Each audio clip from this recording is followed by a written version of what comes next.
তো হে স্যার সব কেস সবাই কেমন আছেন? সবাই সবাই ভালো আছেন। Welcome to MD Maruf official of my another blog video.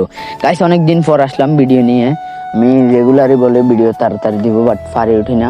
তো গাইস আজকে আমরা যাচ্ছি মূলত বই মেলায়। এটা অনেক আগের ভিডিও, রমজানেরও আগের, তো সময় পাই নাই, এই কারণে এডিট করতে পারি নাই। তো গাইস এখানকার আমার কয়েকজন ফ্রেন্ড আছে, তো ওদের সাথে আমি যাচ্ছি। তো আর গাইস এটা বইমেলাটা অবস্থিত স্টেডিয়ামের পাশে চট্টগ্রাম কাজীর ডেরিতে। তো একদম স্টেডিয়ামের সামনে, গেটের সামনে অবস্থিত। অনেকেই দেখছেন বা অনেকে গেছেন, আমি জানি আমার ভিডিও এটুক যাবে না, তারপরও যারা চট্টগ্রাম থাকেন তারা চিনবেন আশা করি। তো গাইস এই হচ্ছে সেই রেডিসন ব্লু, চট্টগ্রামে অবস্থিত। তো গাইস এখানে মূলত খেলোয়াড়রা আসলেই থাকে। মূলত খেলা হয় জোহর আহমেদ স্টেডিয়ামে, এম এ আজিজ স্টেডিয়ামে তো খেলা হয় না, এটা বন্ধ অনেকদিন ধরে, অনেকদিন না অনেক বছর ধরে বন্ধ। তো এটাতে এমনি প্র্যাকটিস করে খেলোয়াড়রা আসলে, আর এখানেই থাকে। আর গাইস আমরা প্রায় চলে আসছি গেটের সামনে। তো গাইস ব্লগটা দেখতে থাকেন।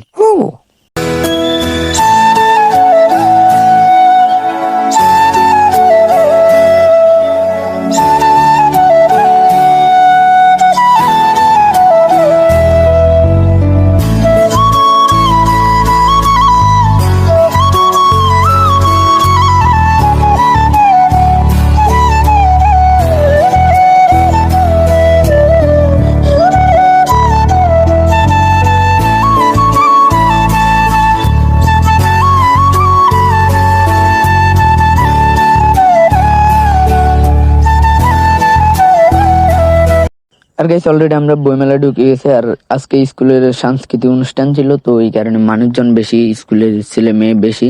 তো গাইস বইমেলায় মোটামুটি দোকান উঠছে। এটা সাইডে আমি মনে করি সিআরবিতে এর আগের বছর যেটা হয়েছে ওটা অনেক ভালো ছিল, বেটার ছিল। আমার কাছে জোস লাগছে বইমেলাটা, বাট এটা একটা ভালো লাগে নাই। আর গাইস আমরা কোনো বইটই কিনবো না, জাস্ট দেখার জন্য আসছি কিরকম উঠছে বইটই। তা আমার কাছে তেমন একটা ভালো লাগে নাই বইমেলাটা। সিআরবিটাই বেটার ছিল, সেরা হয়েছিল, বাট এটা মোটামুটি চলে। আর আমরা একটা বইটই কিনবো না, এমনি বই পড়ি না, আবার এখানে আসি বই পড়া, এটা তো অনেক বিলাসিতার ব্যাপার। তো আমাদের সাথে একজন আছে বন্ড কবি, ও কিনবে, দু একটা কিনছে ও।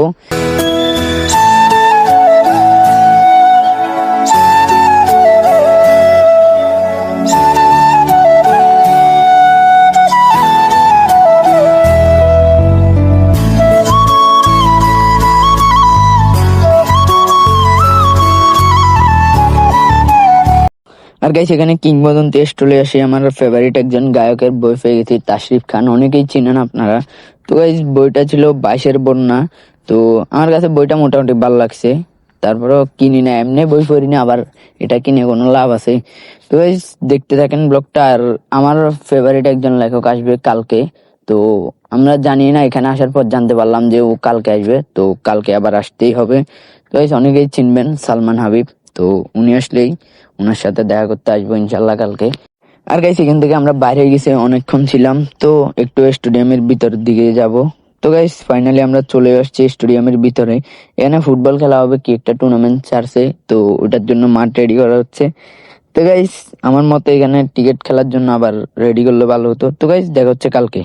আর গাইস এখন যে ভিডিওগুলো দেখতেছেন এটা এর পরের দিনই। তো গাইস আমরা গেছিলাম, সালমান হাবিব ভাই আসছে, তো এখানে অনেক ভিড়, তো একটু ঘোরাঘুরি করি, দেখি ভিড় কমুক, তারপর দেখা করতে যাবো। আর গাইস এখানে আমার কাছে বিদ্যানন্দের যে স্টলটা আছে ওইটা সেরা লাগছে, মানে অস্থির করে ডেকোরেশন করছে।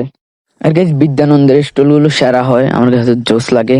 তো গাইস এখানে ঘোরাঘুরি করি, তো দেখতে থাকেন ব্লগটা।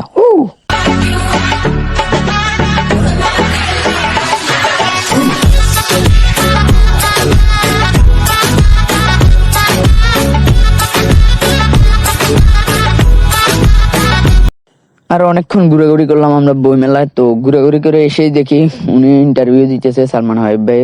তো ইন্টারভিউ দেওয়া শেষ হোক, তারপর আমরা দেখা করবো ওনার সাথে। আর বাতিঘরটাও জোস করছে, তারপরে এর আগের বারটা সেরা ছিল, এবার মোটামুটি ভালো হয়নি তেমন একটা, মোটামুটি হয়েছে। তো গাইস এখানে স্টেজ, মানে মঞ্চ আর কি, আর সামনে কিছু খাবার দোকান আছে, এমনি রেস্টুরেন্ট না, আর এগুলো এমনি নাস্তার দোকান। তো গাইস আজকের ব্লগটা এই জায়গায় করতেছি। যদি ব্লগটা ভালো ফটাফট লাইক কমেন্ট শেয়ার সাবস্ক্রাইব করে দিন। আল্লাহ হাফেজ।